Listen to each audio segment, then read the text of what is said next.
Hello everyone, Molly's ক্যানভাসের আরেকটি ব্লগে আপনাদের স্বাগত। আজ আমি গোরখিয়াদল শিব মন্দির গেছিলাম। গোরখিয়াদল শিব মন্দির এটা জোরহাটেই অবস্থিত। জোরহাটের একটু সাইডের দিকে, একটু আউটস্কার্ট। জোরহাট একদম মেইন জোরহাটের মধ্যে নয়, একটু আউটস্কার্টে এই মন্দিরটা আছে। ওই প্রথম যেটা দেখলেন এটা হচ্ছে মন্দিরের ঢোকার প্রথম গেট, এবং এটা হচ্ছে মূল মন্দিরের ঢোকার গেটটা।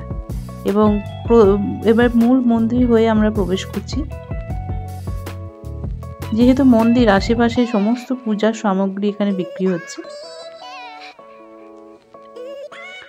এখানে প্রদীপকে সাঁকি বলে, এবং এখানে সবাই এই দিয়া জ্বালায়, কিন্তু এটা একটা প্রচলিত রীতি আছে এখানে। আমরা 3 জনা মিলে গেছিলাম। এটাই হচ্ছে মূল মন্দিরটা, এবং তার পাশে এখানে এই যে সবাই প্রদীপ ধূপ জ্বালিয়ে নিজেদের মনস্কামনা পূরণ করার জন্য প্রার্থনা করছে। এখানে একসাথে এতগুলো প্রদীপ জ্বালানো থাকে, দেখে খুব ভালো লাগে। এবার আমরা দাঁড়িয়ে পড়েছিলাম মন্দিরে দেখানোর জন্য। তার মাঝখানে আমরা একটু সেলফিও তুলে নিলাম। এই যে দেখুন, এত প্রদীপ একসাথে জ্বলছে। প্রত্যেকটা প্রদীপ মানে সবাইকার মনোবাঞ্ছা পূরণের জন্য এক একটা প্রদীপ জ্বালায়। এরপর আমরা মূল মন্দিরের ভেতরে চলে গেলাম। মূল মন্দিরে সেই সময় ওখানে অনেক কীর্তন হচ্ছিল, এবং সবাই অনেক অঞ্জলি দেওয়ার জন্য অনেকে বসেছিল।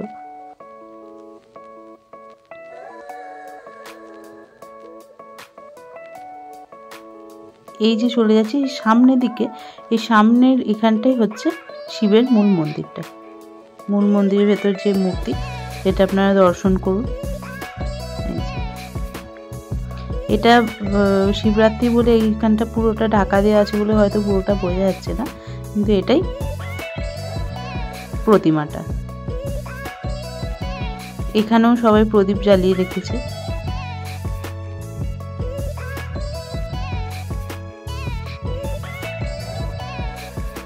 এরপর চলুন আপনাদের পুরো মন্দিরের আরো চারিপাশটা ঘুরে দেখেন। এই পাশ দিয়ে চলে আসতে আসতে এখানেও একটা শিব বাবার মূর্তি স্থাপন করা হয়েছে।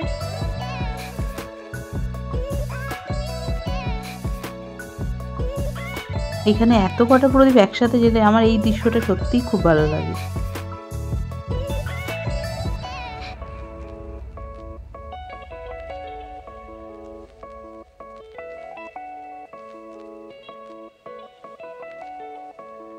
এরপর আমাদের মোটামুটি পুজো দেওয়া হয়ে গেছে। এরপর চলে এলাম।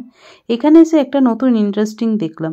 এই যে কালো কালো লাড্ডুর মতো, আমি বুঝতে পারিনি প্রথমে এগুলো কি, পরে এটা শুনলাম এগুলো নাকি ভাঙের লাড্ডু। এটা বেশ আমার কাছে নতুনত্ব লেগেছে।